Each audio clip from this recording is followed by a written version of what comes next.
बिस्मिल्लाहिर्रहमानिर्रहीम जी, अस्सलाम वालेकुम। मैं हुमारी अली, आप देख रहे हैं मेरा चैनल। आलमगीर की आखिरी मुलाकात में जहांगीर तरीन से लड़ाई आखिर किस बात पे हुई? रात 3 बजे की सीसीटीवी में कौन मिलने आया? जो उनका मुलाजिम है अलमदार, वो अपना बयान बार बार तब्दील क्यों कर रहा है? किसके कहने में आके कर रहा है?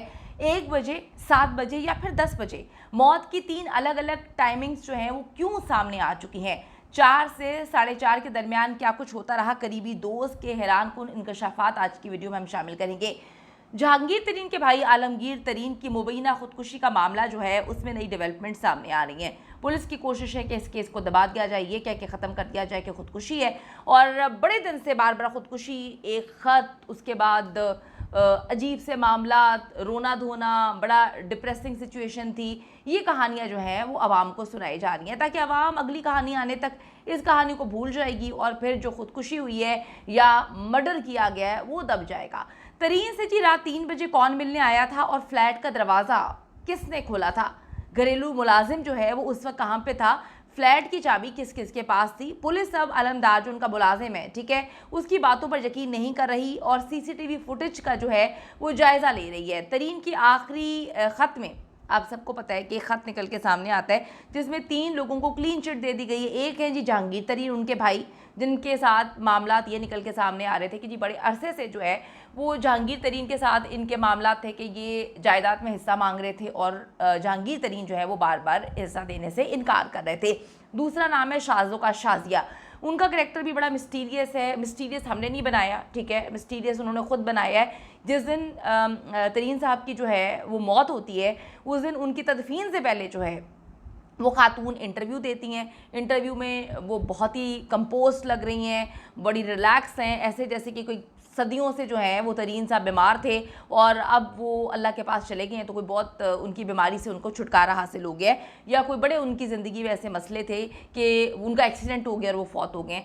जो चीज़ें दिखाई जा रही हैं तो ख़ुदकुशी दिखाई जा रही है, यानी कि आपका एक बहुत ही प्यारा इंसान जिससे आप मोहब्बत करते हैं, शादी होने वाली है, अचानक से वो बंदूक मार के, यानी कि पिस्टल से अपने आप को मार लेता है। खूनम खून, हर तरफ जो है भेजा फाड़ती हुई, चीरती हुई गोली निकलती है। बड़ी एक खौफनाक मौत है ये। उसके बाद तदफीन भी नहीं हुई, उसी रात को तदफीन थी। आप इतने रिलैक्स होके जो है वो आकर आप इंटरव्यू दे रहे हैं और एक लंबा इंटरव्यू कंडक्ट कर रहे हैं। आप अपनी पर्सनैलिटी को मिस्टीरियस जो है वो खुद बना रहे हैं। नंबर 3 पर जो है उस ख़त में जिक्र है उस मुलाजिम का।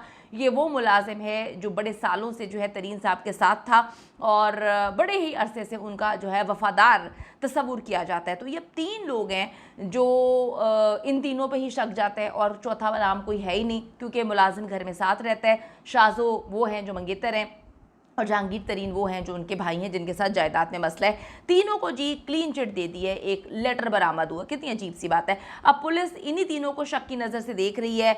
जो उनका मुलाजिम है उसके करीबी दोस्त ने बहुत सारे इंकशाफात किए हैं कि जी तरीन ब्रदर्स के दरमियान कुछ दिन से मामला जो हैं वो ऊपर नीचे हो रहे थे। उनके मुलाजिम ने जो है अपने बेस्ट फ्रेंड को बताया, अपने दोस्त को बताया है। आखिरी मुलाकात में दोनों के दरमियान, यानी कि जहांगीर तरीन के दरमियान के भाई के साथ जो है उनकी तल्ख कलामी भी हुई थी। हरीम शाह के हवाले से बता दूं, उन्होंने जो है वो भी आलमगीर और जहांगीर तरीन के दरमियान जो है वो जायदाद के हवाले से तनाज़े का जिक्र किया और बताया कि किस तरह से जहांगीर तरीन अपने भाई को जायदाद में हिस्सा नहीं दे रहे थे और इनके दरमियान बड़ी प्रॉब्लम्स थी। क्या वाकई जहांगीर तरीन आखिरी रात 3 बजे जो हैं वो अपने भाई से मिलने फ्लैट पे गए थे? क्योंकि ये बात तो सीसीटीवी फुटेज से ही सामने आ सकती है। अगर मुलाजिम क्यों बताएगा? मुलाजिम डेफिनेटली जहांगीर तरीन की बात मानेगा या फिर पुलिस जो है जिस तरह से इन्वेस्टिगेशन करी है उनको बताएगा सच? इतनी प्रॉपर्टी और बड़ी कोठी होने के बावजूद जो है वो आलमगीर तरीन साहब जो है एक छोटे से फ्लैट में क्यों रहते थे? इन तमाम सवालात के जवाब ढूंढने के लिए पुलिस ने दायरे तफ्तीश बढ़ा तो दिया, लेकिन देखें क्या होता है। इस वक्त जी आलमगीर तरीन की मौत के 3 मुख्तलिफ टाइमिंग्स जो हैं वो सामने आ रही हैं, सामने आ चुकी हैं। पुलिस के मुताबिक रात 1 से 2 के दरमियान तरीन की मौत हो चुकी है।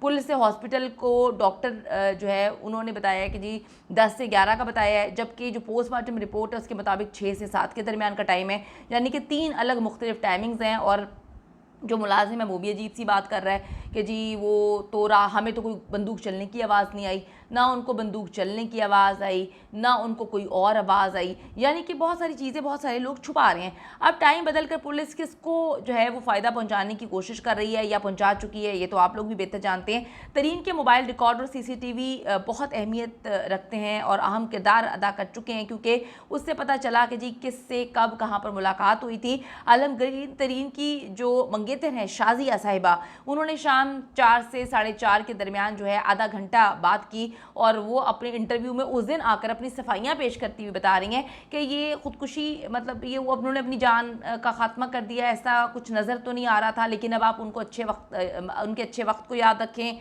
उनके अच्छे अल्फाज को याद रखें और उनकी मगफरत के लिए दुआ करें। कहीं पर ये चीज़ नहीं थी। बंदा शौक में होता है कि आपका अजीज़ जो है गोली मार के उसने अपने आप को मार लिया। कहीं पर वो शॉकिंग चीज़ें नज़र नहीं आईं जिसको अवाम ने बहुत अच्छे से नोट किया और अवाम को ट्रोल करा। अवाम ने जिस तरह से उनको ट्रोल किया, अवाम ने सच ही बोला था ना। आप एक शॉकिंग सिचुएशन आपकी होती है, आपका अपना प्यारा मर गया, अचानक मर गया और वो बिल्कुल ठीक था, आपसे 4 साढ़े 4 बजे बात करता है, आधे घंटे बात करता है, अचानक से वो मर जाता है और आप बैठकर जो है वो इंटरव्यू कंडक्ट करेंगे। उसके बाद से उनको शायद होश आया और उन्होंने लोगों की कॉल्स लेना बंद कर दी हैं। शाजिया ने पुलिस को बताया कि जी वो आधा घंटा मामूल की बातें कर रही थी, सब कुछ नॉर्मल था। शाजिया का कहना था कि आलमगीर तरीन को जो है थोड़ा सा जल्द का मसला था, ऐसी तो कोई बात नहीं है कि वो अपने आप को मार दें। जनाब, अगर ऐसी कोई बात नहीं थी तो आपको सोचना चाहिए था ना कि आप एक इंटरव्यू कंडक्ट करने बैठ गई हैं, ठीक है, आपका अपना प्यारा चला गया है और आप वहाँ पे बैठी जो है इंटरव्यू दे रही हैं और बड़े सुकून से बातें कर रही हैं। ये तो आने वाला वक्त ही बताएगा जी किसने क्या किया। अगर पुलिस सही से तफ्तीश करेगी तो बहुत सारे मामला खुल के सामने आ जाएंगे और पता चल जाएगा कि कौन गंद घोल रहा था, किसने मजबूर किया या किसने कत्ल किया।